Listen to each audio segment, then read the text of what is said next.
Seas of Sand is it's just a fantastic setting toolkit I backed on Kickstarter a while ago. And now the setting it describes is a desert where the sands are solid and walkable at night but liquefy during the day to enable sailing ships. And what this gives you is kind of a best of both worlds for people who like desert or ocean going campaigns. It is filled with ideas and guidance for creating your own worlds in this style. So there are links for buying it in the description, but I recommend Space Penguin Inc. or Spear Witch. So getting to the point, early on in this book there is a detailed procedure to create a sand sea map of your own, and it is the only part that might seem a little intimidating. I'll tell you, it is well worth the effort though, if just for the campaign ideas that bubble to the surface while making your own map.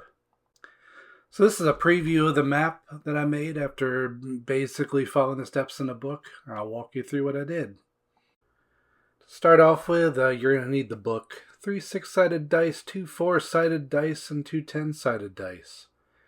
I used pencils and colored pencils as recommended. And I'm going to apologize that the lines are a little light. It is not going to get any better. The key to making these maps is not to get too wedded to anything. So sketch it in lightly because things will change. Okay, start off with just figure out the shape of the flow in your map, and this is a die drop. So just take any kind of die, use d6s. Draw the start and end of the main line of the sand flow. Now there are points in between. You don't just want a straight line. Do a d4 minus 1. We've got 3 minus 1, 2 here. So I've got 2 points to add to this, what would be a straight line.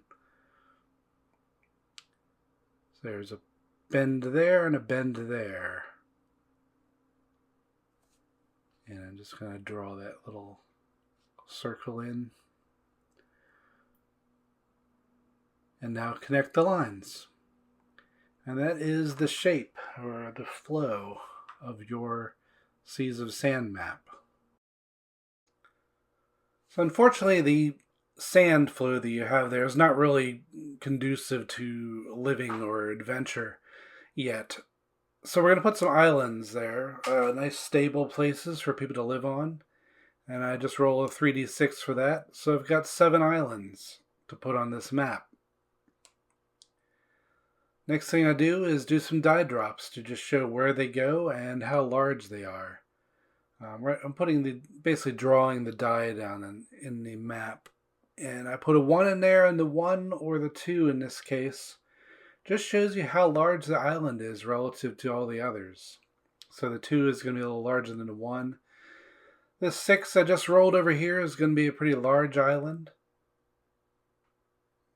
4 is another island fairly close to the main line of flow. And I've got another 6 right next to my 6th island. So it's going to be 2 crowded islands I'm going to have to squeeze together. No, I put another island there. Great. So there's 3. That one's a little more manageable.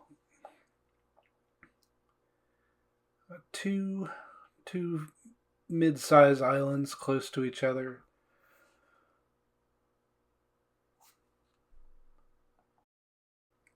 So next I'm going to roll a d100 for the shape of the island. And there's a little table in Seas of Sand which tells you what the islands are like. So 04 is kind of a broken heart shape. So what you do is you just kind of draw in a broken heart shape. However you like. Other than basic shape, it really leaves a lot to your own imagination. And you're basically just fitting it in, however it looks good to you. Another example, the next island is a 12. And the 12 is kind of a club shape. And it's a larger one. So I'm going to draw it around the 4, which was my second island. And just drawing kind of an ugly looking club there.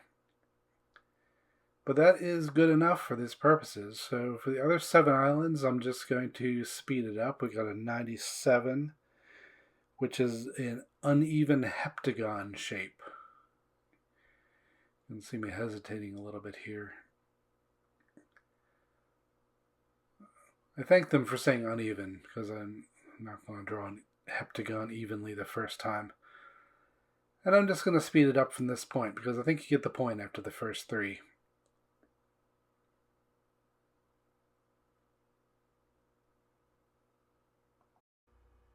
Now let's place the three major or common sands, salt, silk, and sugar.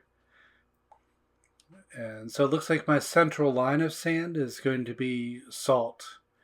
I kind of arbitrarily set the low numbers of the dice. 1 to 2 is salt. 3 to 4 would have been silk, and 5 to 6 would have been sugar. So I'm just going to put salt as my central line.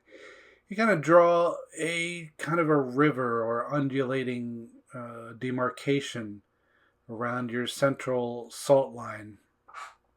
Salt in this case. So putting a 1 there and just reminding myself that it's salt in the center. Now there are going to be two other types of sand, the silk and the sugar, and they're going to be on either side of the line. So I'm just kind of arbitrarily setting a die roll and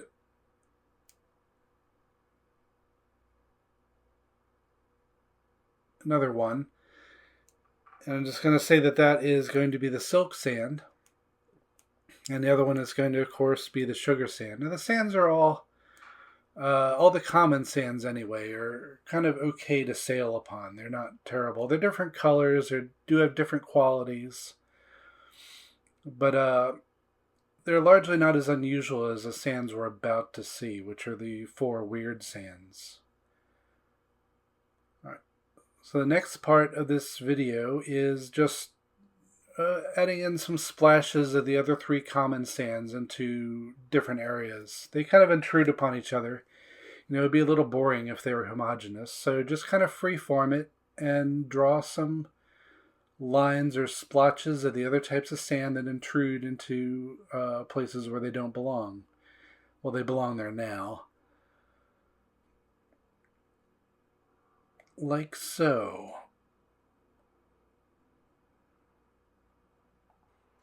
So islands in the flow will have a few little broken off sections because of the pressure of the central line of sand, in this case my salt sand. So you roll 2d4 and draw some extra little islands that kind of broke off or were pushed away by the intensity of the flow.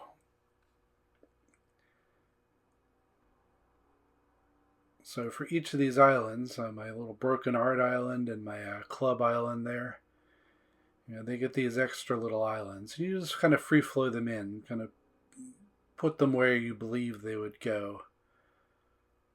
Like little teardrops kind of falling off of each island.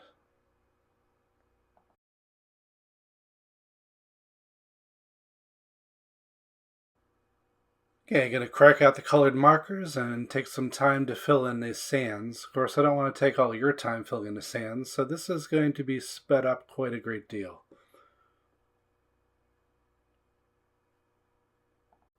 Okay, getting to the 4 weird sands. I'm going to start with kiln sand. I got 2d4 patches of it.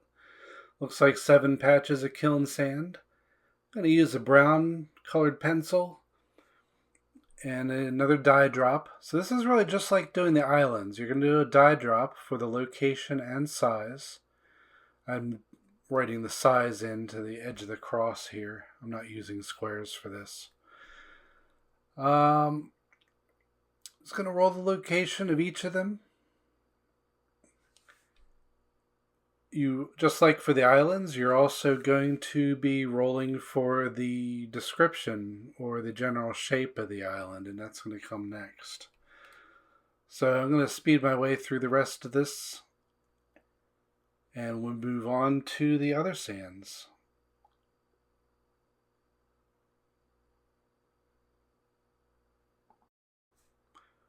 So the guidance for kiln sand is that it should go against the flow. It should feel a little bit out of place. I think I tried to do my best there. You also actually roll a d6 for each of the kiln sands and add some little islands. Apparently it's very fractious. It breaks up, it cracks more easily than the other sands. Well, it's not really cracking, it's not an island, but it spreads out a bit more. And you can see that in what I'm drawing here next.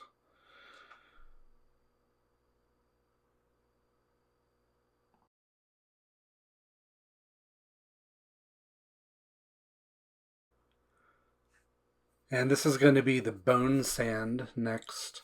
I roll in 2 to 4 patches of that. And this is actually a little out of order. Next sand is usually actually the Vulcan sand. But here I'm doing the bone sand, and I'm just putting the patches in. It's the same way as the other sand. You roll a d6 die drop for the position and size of each patch of sand. And later I'm going to, of course, put in the shapes with a little shape table.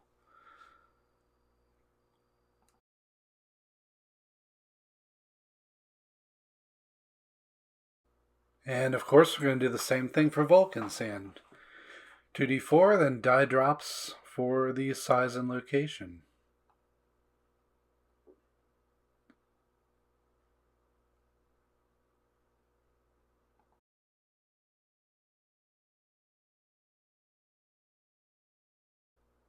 Now king sand is next, and this is one of the more interesting sands because it is kind of an ideal trading area. And you see I just rolled 3d6. Now what we're actually rolling for king sand is a kind of a line of flow. And this is where people in your setting are really going to want to trade along this route. They're going to have very easy sailing along it. And you kind of just fill in a line roughly along uh, the path of those 3 dice, just like you did with your central line of sand. You're going to want to jazz it up a little bit, though. There's various rules in the book for sprucing this up a bit. Like, if a die shows a 1, you had a break in it. If you shows a 6, drop another die and connect them. I didn't roll any of those, so I'm just going to make do with what I have. And I get kind of a weird purple line across my map. And that is going to be a major area of interest, adventure and trade-wise. Because again, people want to be on the King's Sand when they're trading. It's just much faster, it's much better.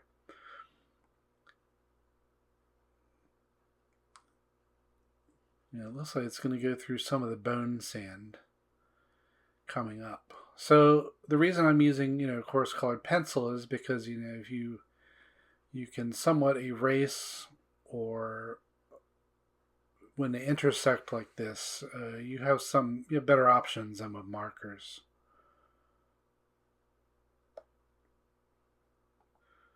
Let's place some cities. So you roll d6 plus 2 to see how many you have. So I have 3, the bare minimum number of cities, I guess.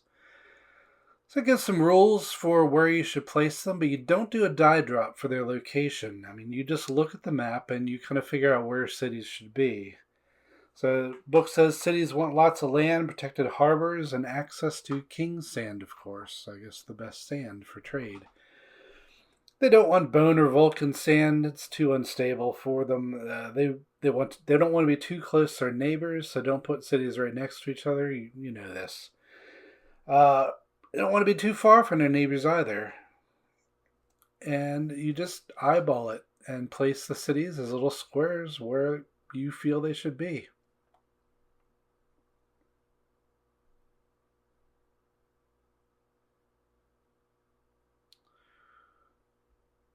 Placing mine basically along the line of King's Sand. Really nowhere else. Everywhere else is kind of a terra incognita, I suppose. Around the cities, you're going to have villages. Around each city, roll a d6 and place some villages near it. Villages they have their own wants and needs and don't wants as well. They want land, they don't want to be too near or far from a city. They want protection, they want trade route access. They don't like bone or Vulcan sand either. They don't want to be caught between 2 rival cities, which is something to consider if you've already figured out whether your cities are rivals per se.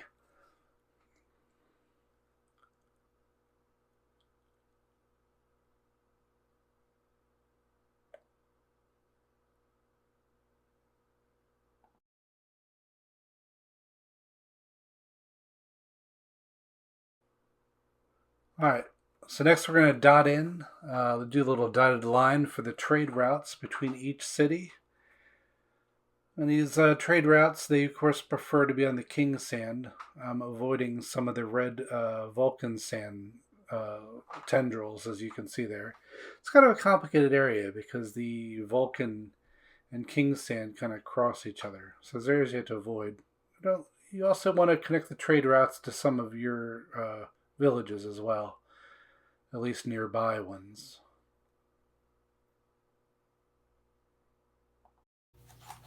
So, you're going to, of course, want havens. That's some areas for outlaws and pirates and other scum to kind of hide in. And oddly, what they like is they like the more dangerous sands because it provides them some amount of protection. So, in this case, I'm putting them near the trade route so they can be a nuisance and a menace. But I'm putting them in the mostly in the Vulcan sand there. You roll a d4 -1 to see how many more there are, and I've got 0. So that's it for my pirate and outlaw havens. And after a good deal of outlining and using some markers and deepening the colors in a colored pencil, this is my final Seas of Sand map. Now, the nice thing about this kind of random method of placing your areas or your areas of interest is that you kind of the randomness kind of forces you to try to explain why you're seeing something. For example, if you look on the top of the map, there's a little black outlaw area that's in the Vulcan sand, but it's right between two cities. And you have to wonder why that is. Maybe this group of pirates is some half permitted or accepted by these two cities, or maybe it's just very well hidden or just very powerful. The other one over on the left, also in Vulcan sand, is maybe more of a traditional hostile group of pirates that's further away from the trade routes. Anyway, it all just gives you something to think about because you're not entirely in control of the process. So things kind of arise unbidden that you might not have thought of yourself because you never had to explain them. So all in all, I think really great method for making a map. And I'm pretty happy with it.